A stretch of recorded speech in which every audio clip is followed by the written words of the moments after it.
నమస్తే ఏబిఎన్ ప్రేక్షకులకు శుభోదయం. స్పెయిన్ న్యూస్ కు స్వాగతం. నేను నీలిమ. ఏబిఎన్ ప్రేక్షకులకు ముందుగా మహాశివరాత్రి శుభాకాంక్షలు. 13న ఎన్నికల షెడ్యూల్. కీలక దశకు చేరిన పొత్తులు. జగన్ వెన్నుపోటుదారుడు. జగన్ చెడు మాత్రమే చేశాడు. జనసేనలోకి ఎమ్మెల్యే ఆరణి, కాంగ్రెస్ లోకి మల్లారెడ్డి, శైవ క్షేత్రాల్లో శివనామ స్మరణ. ఇలాంటి వార్తల సమాహారం స్పెయిన్ న్యూస్ లో ఇప్పుడు చూద్దాం.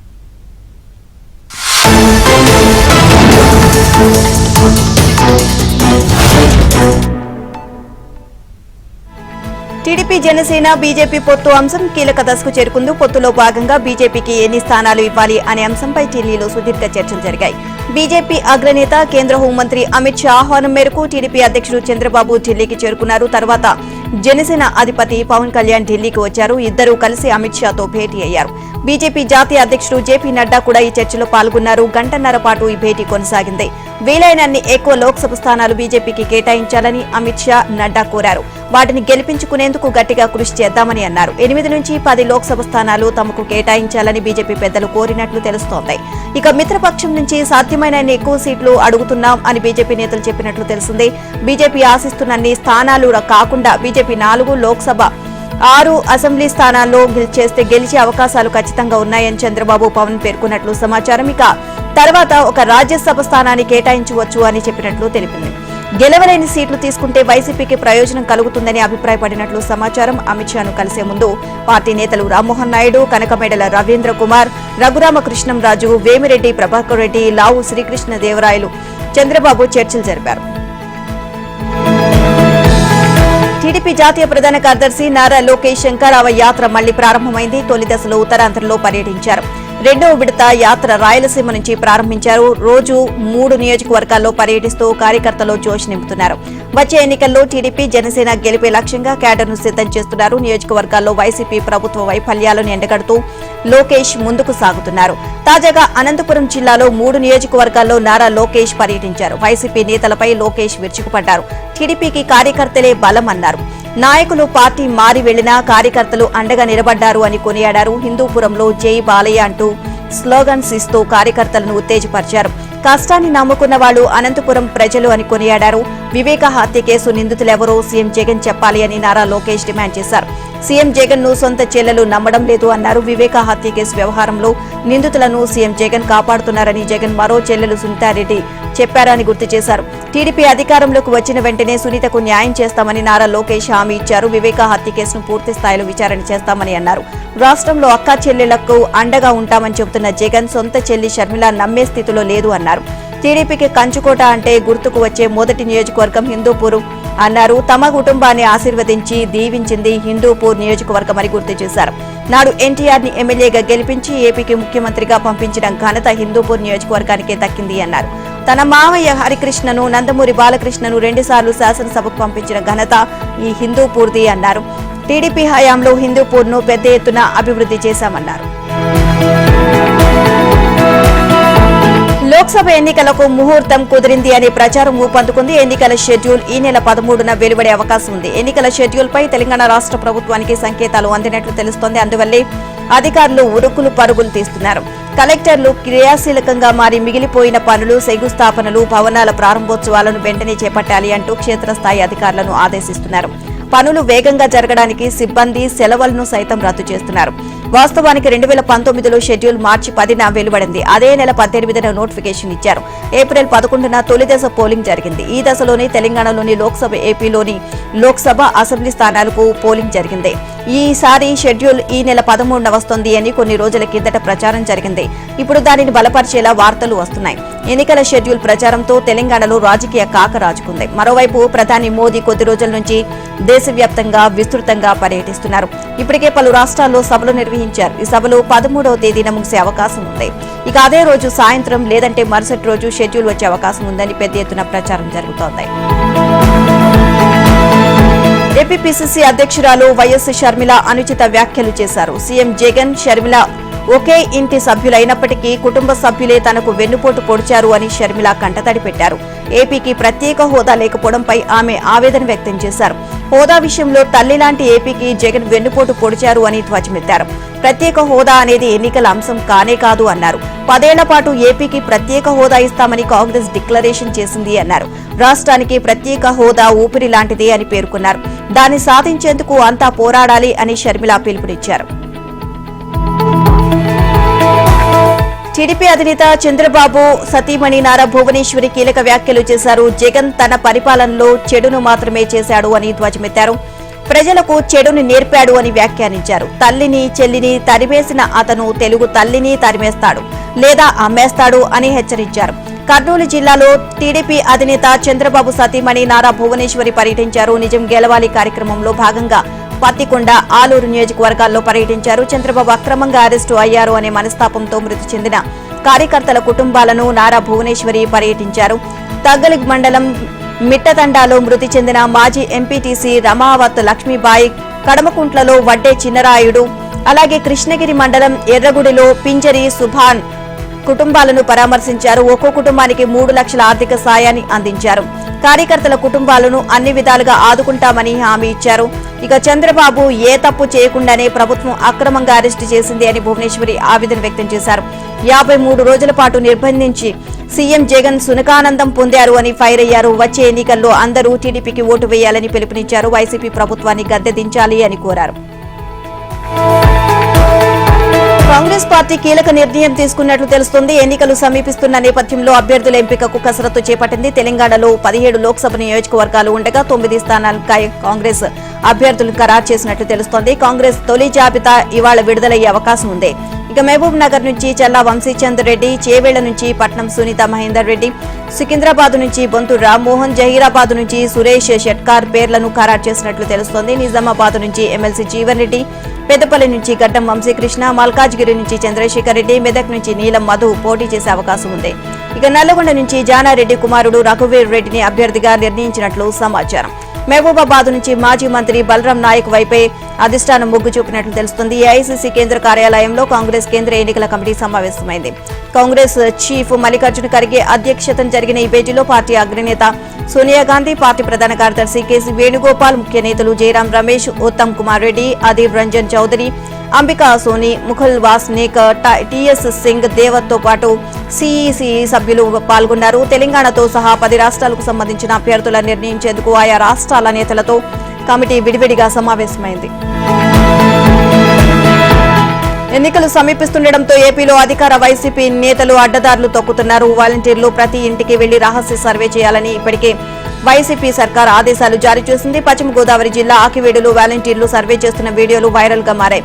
ఇక 4 ప్రశ్నలతో వాలంటీర్లు సర్వే చేయాలని, వచ్చే ఎన్నికల్లో ఓటు ఎవరికి వేస్తారు అనే వివరాలను వాలంటీర్లు అడుగుతున్నారు. ఆయా సర్వే అయిపోయిన తర్వాత వాలంటీర్లు డేటాతో పాటు ఫోన్ నెంబర్లను స్థానిక వైసీపీ నాయకులకు అందించాలని ఆదేశాలు జారీ చేశారు. ఇక 3 రోజుల పాటు సర్వే నిర్వహించాలని వైసీపీ ప్రభుత్వం సూచించింది. వాలంటీర్లు సర్వే చేస్తున్న వీడియోలు వైరల్ గా మారాయి. వాలంటీర్లతో సీఎం జగన్ అడ్డదారులు తొక్కిస్తున్నారు అని పలు రాజకీయ పార్టీలు మండిపడుతున్నాయి. డ్రగ్స్ కంట్రోల్ అథారిటీ అధికారులు తెలంగాణలో వివిధ జిల్లాల్లో సోదాలు చేస్తున్నారు. బ్లడ్ బ్యాంకులు, మెడికల్ షాపులు, ఫార్మా కంపెనీలతో సహా పలు సంస్థలపై దాడులు చేశారు. హైదరాబాద్, మహబూబ్ నగర్ జిల్లాలో డీసీఏ అధికారులు సోదాలు చేశారు. పలు కాస్మెటిక్స్, హెయిర్ ఆయిల్స్ వంటివి సీజ్ చేశారు.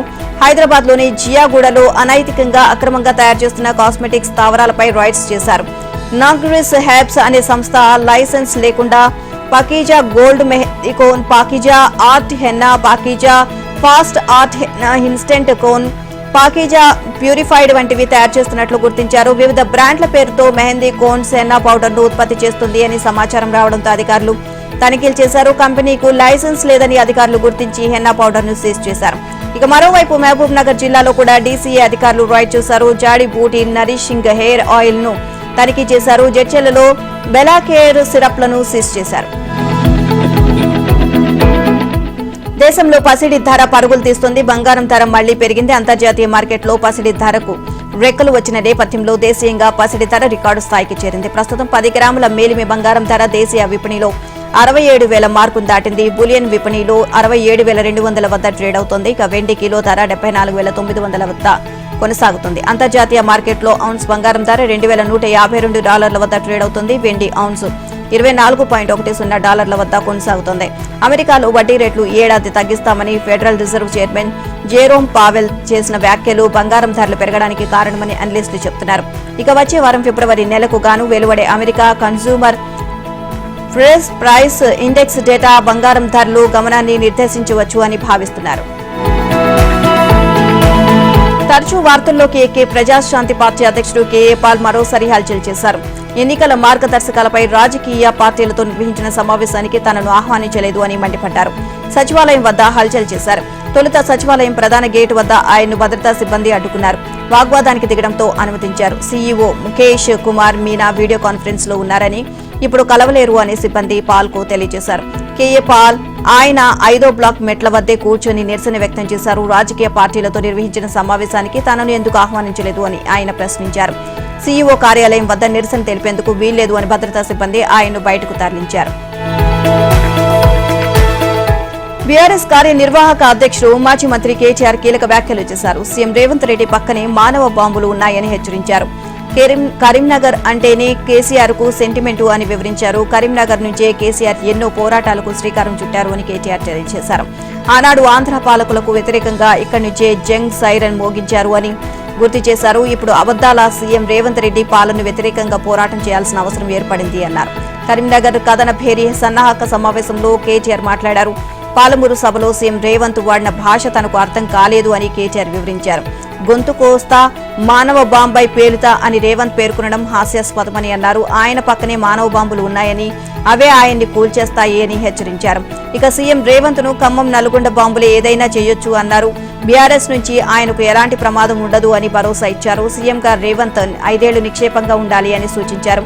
5 ఏళ్ల పాలన చూశాకే ఎవరు గొప్పవాళ్లో ప్రజలే నిర్ణయిస్తారు అని చెప్పారు. 10 ఏళ్లు మోదీ ప్రధానిగా, 5 ఏళ్లు బండి సంజయ్ ఎంపీగా ఉన్నారు. కరీంనగర్ కు మీరేం చేశారో, అంతకుముందు వినోద్ కుమార్ ఏం చేశారో తెలుసుకునేందుకు బహిరంగ చర్చకు సిద్ధమా అని కేటీఆర్ సవాల్ విసిరారు. మాజీ మంత్రి మల్లారెడ్డి అల్లుడు మల్కాజిగిరి ఎమ్మెల్యే మర్రి రాజశేఖర్ రెడ్డి కళాశాల భవనాలను అధికారులు కూల్చివేశారు. హైదరాబాద్ శివారు దుండిగల్లోని చిన్న దామర చెరువు ఎఫ్టీఎల్ బఫర్ జోన్ లో రాజశేఖర్ రెడ్డికి చెందిన ఏరోనాటికల్ MLRT ATM కళాశాలలకు సంబంధించిన 2 శాశ్వత భవనాలు, 6 తాత్కాలిక షెడ్ల కూల్చివేతలు ప్రారంభించారు. 8.24 ఎకరాల చెరువును కళాశాల యాజమాన్యం ఆక్రమించి పార్కింగ్ కోసం రోడ్లు, భవనాలు నిర్మించినట్లు నీటిపారుదల శాఖ, రెవెన్యూ అధికారులు గతంలో గుర్తించారు. వారం క్రితం యాజమాన్యానికి నోటీసులు కూడా ఇచ్చారు. ఇక తాజాగా మేడ్చల్ జిల్లా కలెక్టర్ ఆదేశాల మేరకు నీటిపారుదల, రెవెన్యూ, పోలీస్ శాఖల ఆధ్వర్యంలో కూల్చివేతలు చేపట్టారు. దీన్ని అడ్డుకునేందుకు కొంతమంది విద్యార్థులు, కళాశాల సిబ్బంది అక్కడికి చేరుకున్నారు. వారికి అధికారులు నచ్చచెప్పారు. ఎన్నికల వేళ ఏపీ సీఎం జగన్మోహన్ రెడ్డికి మరో ఎదురుదెబ్బ తగిలింది. వైసీపీ ఎమ్మెల్యే ఆర్ఎన్ఏ శ్రీనివాస్ లో జనసేన గూటికి చేరారు. ఆయనతో పాటు మరికొంతమంది వైసీపీ కార్పొరేటర్లు జనసేనలో చేరారు. మంగళగిరి జనసేన కార్యాలయంలో పార్టీ కండువాలు కప్పి వారందరినీ పవన్ కళ్యాణ్ సాదరంగా పార్టీలోకి ఆహ్వానించారు. రాయలసీమ ప్రాంతం కొందరి కబంధ హస్తాల్లో చిక్కుకుపోయింది అని జనసేన అధినేత పవన్ కళ్యాణ్ ఆవేదన చెందారు. చిత్తూరు ఎమ్మెల్యే ఆర్ఎన్ఏ శ్రీనివాసులు పవన్ సమక్షంలో జనసేనలో చేరారు. ప్రజారాజ్యం నుంచి శ్రీనివాసులు తనకు తెలుసు అని పవన్ కళ్యాణ్ పేర్కొన్నారు. రాయలసీమ బానిస సంఖ్యలలో ఉండిపోయింది అని పవన్ ఆవేదన వ్యక్తం చేశారు. చిత్తూరు జిల్లా ఒక కుటుంబం చేతిలో బందీ అయ్యింది అన్నారు. వ్యక్తిగతంగా పెద్దిరెడ్డి, మిథున్ రెడ్డితో నాకు విభేదాలు లేవు, కానీ రాయలసీమలో కొందరు నేతలు ఆధిపత్యం చెలాయిస్తున్నారు అని మండిపడ్డారు.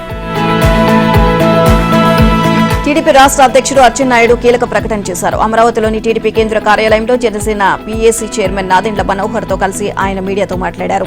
సీఎం జగన్ రాష్ట్రాన్ని దారుణమైన పరిస్థితులకు తీసుకువెళ్లారని విమర్శించారు. టీడీపీ, జనసేన అభ్యర్థులను ప్రకటించడంతో వైసీపీ వణికిపోయిందని అచ్చెన్నాయుడు పేర్కొన్నారు. రాష్ట్రాన్ని జగన్ దారుణమైన పరిస్థితులకు తీసుకువెళ్లారు అని విమర్శించారు. ఈ నెల 17న చిలుకలూరిపేటలో భారీ బహిరంగ సభ నిర్వహిస్తామని అన్నారు. అదే రోజు అదే వేదికపై టీడీపీ, జనసేన ఉమ్మడి మేనిఫెస్టో ప్రకటిస్తామని అన్నారు. ఇక ఈ సభ ద్వారా భవిష్యత్తు కార్యాచరణను వెల్లడిస్తామని అన్నారు. టీడీపీ, జనసేన నేతలపై పోలీసుల వేధింపులు మానుకోవాలని కోరారు. వారి తీరు మారకుంటే న్యాయపరంగా ముందుకు వెళ్తాం అని హెచ్చరించారు. ఇక పోలీసు వేధింపుల నుంచి పార్టీ శ్రేణులు కాపాడేందుకు ప్రత్యేక టోల్ ఫ్రీ నెంబర్ను ఏర్పాటు చేస్తున్నట్లు అచ్చెన్నాయుడు చెప్పారు. ధరణి సమస్యలు పరిష్కరించేందుకు కాంగ్రెస్ ప్రభుత్వం కృషి చేస్తుందని మంత్రి పొంగులేటి శ్రీనివాసరెడ్డి తెలియజేశారు. గత ప్రభుత్వం ఎంతో హడావిడిగా ఎలాంటి అధ్యయనం చేయకుండా ధరణి పోర్టల్ను తీసుకువచ్చింది అని ఆక్షేపించారు. 2,46,536 దరఖాస్తులు పెండింగ్ లో ఉండగా వాటి పరిష్కారం కోసం తహసీల్దార్ స్థాయిలో షెడ్యూల్ డ్రైవ్ నిర్వహిస్తున్నామని తెలిపారు. ఇక రాష్ట్ర వ్యాప్తంగా కలెక్టర్, ఆర్టీఓ, తహసీల్దార్ స్థాయిలో 76,382 దరఖాస్తులు పరిష్కరించినట్లు వెల్లడించారు. ఈ మేరకు మంత్రి ఓ ప్రకటన విడుదల చేశారు. రోజుకు 15,000కు పైగా దరఖాస్తులు పరిష్కరిస్తున్నామని తెలిపారు. ప్రధానంగా పెండింగ్ మ్యూటేషన్ సంబంధించి 15,070 దరఖాస్తుల్లో 5,471 వరకు పరిష్కరించామని వివరించారు. కోర్టు కేసులకు సంబంధించి 27,672 దరఖాస్తుల్లో 9,883 వరకు పరిష్కరించామని అన్నారు. ఇక ఇప్పటి వరకు జరిగిన స్పెషల్ డ్రైవ్ ప్రక్రియలో రెవెన్యూ యంత్రాంగం క్షేత్రస్థాయిలో చిత్తశుద్ధితో పనిచేసి సమస్యలను పరిష్కరించడంపై మంత్రి అభినందనలు తెలియజేశారు. రానున్న రోజుల్లోనూ ఇదే స్ఫూర్తిని కొనసాగించాలని ఆకాంక్షించారు. తెలంగాణ రాజకీయాల్లో ఊహించని పరిణామాలు చోటు చేసుకుంటున్నాయి. త్వరలోని మేడ్చల్ ఎమ్మెల్యే చామకూర మల్లారెడ్డి కారు దిగిపోవడానికి సిద్దమవుతున్నారు. కాంగ్రెస్ తీర్థం పుచ్చుకోవడానికి సన్నద్దమవుతున్నారు. ఆయన కుమారుని మల్కాజ్గిరి నుంచి కాంగ్రెస్ తరపున పోటీ చేయించడానికి ప్రయత్నాలు సాగిస్తున్నారు. ఇక అసెంబ్లీ ఎన్నికల్లో బీఆర్ఎస్ ఘోర పరాజయం చూశాక తెలంగాణలో పరిస్థితులు ఒక్కసారిగా మారిపోయాయి. ఇప్పుడు పార్లమెంట్ ఎన్నికలే టార్గెట్ గా అటు కాంగ్రెస్, ఇటు బీఆర్ఎస్, బీజేపీలు సత్తా చాటడానికి వ్యూహ రచన చేస్తున్నాయి. ఈ క్రమంలో అటు నుంచి ఇటు నుంచి అటు జంపింగ్లు చేస్తున్నారు. మాజీ మంత్రి మల్లారెడ్డి కూడా కాంగ్రెస్ తీర్థం పుచ్చుకోవడానికి సన్నాహాలు చేస్తున్నారు అనే ప్రచారం కూడా ఊపందుకుంది. ఆయనవి అనుకున్నట్లు జరిగితే అతి త్వరలోనే బీఆర్ఎస్ కు బాయ్ చెప్పే అవకాశం ఉంది. మల్లారెడ్డి ఢిల్లీ వేదికగా కాంగ్రెస్ కండువా కప్పుకోవడానికి సిద్ధమేనని ప్రచారం ఊపందుకుంది. ఇప్పటికే ఆయన తెలంగాణ ప్రభుత్వ సలహాదారు వేం నరేందర్ రెడ్డితో భేటీ అయ్యారు. ఈ భేటీలో మల్లారెడ్డి కుమారుడు మహేందర్ రెడ్డి, అల్లుడు మర్రి రాజశేఖర్ రెడ్డి కూడా ఉన్నారు. ఇవన్నీ చూస్తుంటే ఎప్పుడు వార్తల్లో వ్యక్తిగా నిలిచే మల్లారెడ్డి ఇక నుంచి కాంగ్రెస్ లో కనిపించే అవకాశం ఉంది అని ఆయన అభిమానులు ప్రచారం చేస్తున్నారు. శ్రీశైలం భక్తురాలిపై అటవీ సిబ్బంది ఔదార్యం చూపారు. ఎత్తైన కొండపై నుంచి కాలు జారి కింద పడిన మహిళను ఆదుకున్నారు. ప్రాణాపాయ స్థితిలో ఉన్న మహిళను కాపాడడానికి వారు డోలీ కట్టి జాలి చూపారు. ఇక కర్నూలు జిల్లా ఎమ్మిగనూరుకు చెందిన ఓ మహిళ పాదయాత్ర ద్వారా శ్రీశైలం బయలుదేరింది. శ్రీశైలం అడవుల్లోని ఎత్తైన కొండపై నుంచి కింద పడిన ఆమెకు నడుం విరిగిపోయింది. ప్రాణాపాయం స్థితికి చేరుకున్న ఆమెను ఆదుకోవడానికి అటవీ సిబ్బంది ముందుకొచ్చారు. డోలీ కట్టి మోసుకుంటూ ముందుకు సాగారు. కింద పడిన మహిళను కైలాస ద్వారం వరకు మోసుకుంటూ వెళ్లి అటవీ సిబ్బంది అక్కడి నుంచి 108 వాహనం ద్వారా ఆమెను శ్రీశైలం వైద్యశాలకు తరలించారు. మానవత్వం చాటుకున్న అటవీ సిబ్బందిని పలువురు అభినందించారు. ఎమ్మెల్సీల నియామకాలపై తెలంగాణ హైకోర్టులో రాష్ట్ర ప్రభుత్వానికి చుక్కెదురైంది. గవర్నర్ కోటాలో ఎమ్మెల్సీలకు ప్రొఫెసర్ కోదండరాం, అమీర్ అలీ ఖాన్ ను నియమిస్తూ రాష్ట్ర ప్రభుత్వం ఉత్తర్వులు జారీ చేసింది. ప్రభుత్వం జారీ చేసిన గెజిట్ ను ఉన్నత న్యాయస్థానం తాజాగా కొట్టివేసింది. బీఆర్ఎస్ ప్రభుత్వం అధికారంలో ఉండగా పార్టీ నేతలు దాసోజు శ్రవణ్, కుర్రా సత్యనారాయణ ఎమ్మెల్సీలుగా నామినేట్ చేస్తూ మంత్రిమండలి తీర్మానం చేసింది. దాన్ని గవర్నర్ తమిళసై తిరస్కరించారు. గవర్నర్ నిర్ణయాన్ని వారిద్దరూ హైకోర్టులో సవాల్ చేశారు. అనంతరం నూతన ప్రభుత్వంతో కోదండరాం, అమీర్ అలీ ఖాన్ ను రాష్ట్ర ప్రభుత్వం సిఫార్సు చేయగా గవర్నర్ ఆమోదించారు. దీన్ని మరోసారి బీఆర్ఎస్ నేతలు సవాల్ చేశారు. విచారణ చేపట్టిన కోర్టు ప్రభుత్వ గెజిట్ ను కొట్టివేసింది. సీఎం రేవంత్ రెడ్డి కీలక వ్యాఖ్యలు చేశారు. ప్రజా ప్రయోజనాల దృష్ట్యా కేంద్రంతో భేషజాలకు వెళ్లమని ప్రకటించారు. హైదరాబాద్ నగరానికి అంతర్జాతీయ గుర్తింపు తెచ్చింది కాంగ్రెస్ అని సీఎం రేవంత్ రెడ్డి అన్నారు. దూరదృష్టితో నిర్ణయాలు తీసుకోవడంతోనే నగరం అభివృద్ధి చెందింది అని చెప్పారు. హైదరాబాద్ రామగుండం రాజీవ్ రహదారిలో కారిడార్ నిర్మాణానికి అల్వాల్ సమీపంలో సీఎం శంకుస్థాపన చేశారు. ఈ సందర్భంగా రేవంత్ రెడ్డి మాట్లాడారు. బీఆర్ఎస్ హయాంలో ఎక్కడ అభివృద్ధి జరగలేదు అన్నారు. నగరంలో గంజాయి, పబ్బులు, డ్రగ్స్ వచ్చాయని విమర్శించారు. గత బీఆర్ఎస్ ప్రభుత్వం కేంద్రంతో గిల్లి కజ్జాలు పెట్టుకుని ప్రజల సమస్యలను పక్కన పెట్టింది అని ఆరోపించారు. కాంగ్రెస్ అధికారంలోకి వచ్చిన వెంటనే కేంద్ర ప్రభుత్వంతో మాట్లాడి సమస్యల పరిష్కారం కోసం కృషి చేసినట్లు చెప్పారు. ప్రధాని మోదీ రక్షణ మంత్రి రాజ్నాథ్ సింగ్ తో మాట్లాడిన తర్వాత గత ప్రభుత్వ వైఫల్యం తన దృష్టికి వచ్చింది అన్నారు. రాష్ట్రానికి కేంద్రం నుంచి రావాల్సిన నిధుల కోసం కేటీఆర్ ఆమరణ దీక్ష చేయాలని సూచించారు. ఇక 40 ఏళ్లుగా పెండింగ్ లో ఉన్న సమస్యకు ప్రస్తుతం మోక్షం లభించింది అన్నారు. ఈ కారిడార్ తో ఉత్తర తెలంగాణ అభివృద్ధి చెందుతుంది అన్నారు. హైదరాబాద్ లో 2వ దశలో 75 కిలోమీటర్ల మెట్రో విస్తరణ చేపడుతున్నామని ప్రకటించారు. నగర అభివృద్ధి కోసం ధర్నా చౌక్ లో బీఆర్ఎస్ ధర్నా చేపట్టాలి అని సూచించారు. దానికి కాంగ్రెస్ పూర్తిగా సహకరిస్తుంది అని తెలిపారు. సచివాలయ సిబ్బంది హంగామా చేశారు. అల్లూరి జిల్లా జీకే వీధి మండలం దారకొండలో డాన్సులతో చిందేశారు. సచివాలయ కార్యాలయంలోనే సినిమా పాటలకు డాన్స్ చేసి ఊగిపోయారు. పాడేరు ఎమ్మెల్యే భాగ్యలక్ష్మి దారకొండలో సచివాలయాన్ని ప్రారంభించారు. ఆమె వెళ్లిపోయిన తర్వాత సచివాలయ సిబ్బంది, వాలంటీర్లు డాన్సులతో రెచ్చిపోయారు. వారికి వైసీపీ నాయకులు జోడీ కట్టారు. ఇక ప్రభుత్వ కార్యాలయంలో సిబ్బంది డాన్సులు వేయడంపై స్థానికులు ఆగ్రహాన్ని వ్యక్తం చేస్తున్నారు. సోషల్ మీడియాలో ఈ దృశ్యాలు ఇప్పటికే వైరల్ అయ్యాయి. సచివాలయ సిబ్బంది, వైసీపీ నేతల తీరుపై సర్వత్రా విమర్శలు నెలకొన్నాయి.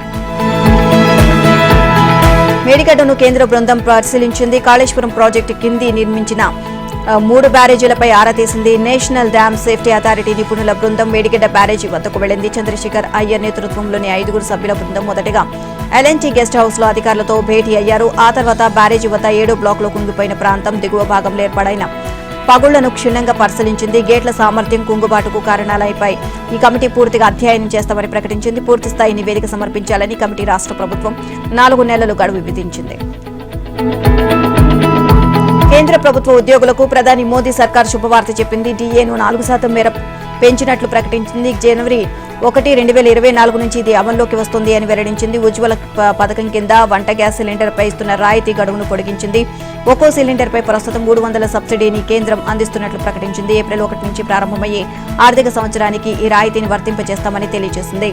ఇక ఈశాన్య భారత్లో పారిశ్రమల స్థాపనను ప్రోత్సహించేందుకు ఉన్నతి పేరుతో 1037 కోట్లతో పారిశ్రామిక అభివృద్ధి పథకాన్ని ప్రకటించింది. ఇక ముడి జనపనారం మద్దతు ద్వారా క్వింటాకు 285 పెంచారు. దీంతో క్వింటా ధర 5,335కు చేరనుంది. ఇక గోవా అసెంబ్లీలో షెడ్యూల్ తెగలకు రిజర్వేషన్లు కల్పించే బిల్లు పెట్టేందుకు ఆమోదం తెలిపింది. 5వ తరం స్టెల్త్ ఫైటర్ విమానాలకు సంబంధించి DRDO ప్రతిపాదనను భద్రతా వ్యవహారాల కేబినెట్ కమిటీ ఆమోదించింది. దీనికి 15,000 కోట్లు వ్యయం అవుతుంది అని అంచనా వేసింది. సైన్యం, కోస్ట్ గార్డుకు కొత్తగా 34 ధ్రువ్ హెలికాప్టర్లు సమకూర్చే ప్రతిపాదనకు కమిటీ ఆమోదాన్ని తెలియజేసింది. యూపీ వారియర్స్ పై ముంబై ఇండియన్స్ సత్తా చాటింది. మహిళల ప్రీమియర్ లీగ్ లో విజయం సాధించింది. యూపీ వారియర్స్ తో జరిగిన మ్యాచ్ లో ముంబై ఇండియన్స్ గ్రాండ్ విక్టరీ సాధించింది. ఆల్రౌండ్ ప్రదర్శనతో 42 పరుగుల తేడాతో సూపర్ విక్టరీ సాధించింది. ఈ గెలుపుతో గత మ్యాచ్ లో యూపీ చేతులు ఎదురైన పరాభవానికి ముంబై ప్రతీకారం తీర్చుకున్నట్లయింది. ఇక టాస్ నెగ్గి తొలుత బ్యాటింగ్ ఎంచుకున్న ముంబై నిర్ణీత 20 ఓవర్లలో 6 వికెట్ల నష్టానికి 160 రన్స్ చేసింది. లక్ష్య ఛేదంలో యూపీ 20 ఓవర్లలో 9 వికెట్ల నష్టానికి 118 పరుగులకు పరిమితమైంది. ఇక బ్యాటింగ్ లో దీప్తి శర్మ ఒంటరి పోరాటం చేసింది. Saika Ishaque 3, Nat Sciver 2, Shabnim Matthews, Pooja Vastrakar, Sajana 1 wicket చేశారు. ఇక అంతకుముందు ముంబై బ్యాటర్లో నాట్ సివర్ కీలక ఇన్నింగ్స్ ఆడింది. హర్మన్ ప్రీత్ కౌర్ పర్వాలేదు అనిపించింది. చివర్లో అమేలియా కేర్, సజనా దూకుడుగా ఆడారు. మహాశివరాత్రి పర్వదినాన్ని తెలుగు ప్రజలు ఘనంగా జరుపుకుంటున్నారు. తెలుగు రాష్ట్రాల్లో శివాలయాలు శివనామ స్మరణతో మారుమోగుతున్నాయి. మహాశివరాత్రి పర్వదినం సందర్భంగా తెల్లవారుజాము నుంచే శైవ క్షేత్రాలు భక్తులతో కిటకిటలాడుతున్నాయి. ఇక శివుడికి రుద్రాభిషేకాలు, ప్రత్యేక పూజలు భక్తులు చేస్తున్నారు. వేములవాడ రాజన్న ఆలయానికి భక్తులు పోటెత్తారు. జాతర సందర్భంగా మల్లన్నకు ప్రత్యేక పూజలు చేశారు. ఇక కొమరవెల్లి మల్లన్న క్షేత్రానికి తెల్లవారుజాము నుంచి భక్తులు పెద్ద ఎత్తున తరలి వస్తున్నారు. కొమరవెల్లి పూర్వీధుల్లో మల్లన్నకు ప్రత్యేక కార్యక్రమాన్ని నిర్వహించనున్నారు. ఈసరులు మహాశివరాత్రి వేడుకలు నిర్వహిస్తున్నారు. ఏపీలోని శ్రీశైలం మల్లన్న ఆలయానికి భక్తులు పెద్ద ఎత్తున తరలి వస్తున్నారు. పాతాళ గంగ వద్ద భక్తులు పుణ్య స్నానాలు ఆచరిస్తున్నారు. ఇక శ్రీకాళహస్తీశ్వర ఆలయంలోనూ భక్తులు ప్రత్యేక పూజలు చేస్తున్నారు. స్వామి అమ్మవార్ల దర్శనానికి భక్తులు బారులు తీరారు. కోటప్పకొండలో మహాశివరాత్రి తిరునాళ మహోత్సవం వైభవంగా జరుగుతోంది. ఇక త్రికోటేశ్వరుడికి తొలి పూజలో తిరునాళ్లు ప్రారంభమైంది. స్వామివారి సర్వదర్శనానికి భక్తులు బారులు తీరారు. ఇక అమరావతి అమరలింగేశ్వర స్వామి ఆలయంలోనూ భక్తుల రద్దీ నెలకొంది. కృష్ణా జిల్లా పెద్దకల్లేపల్లిలో దర్గా నాగేశ్వర స్వామి ఆలయానికి భక్తులు పోటెత్తారు. ఇక్కడ కృష్ణానది ఉత్తర వాహినిగా ప్రవహించే నది ఒడ్డున భక్తులు పుణ్య స్నానాలు ఆచరిస్తున్నారు. అనంతపురంలోని కాశీ విశ్వేశ్వర స్వామి ఆలయంలో భక్తులు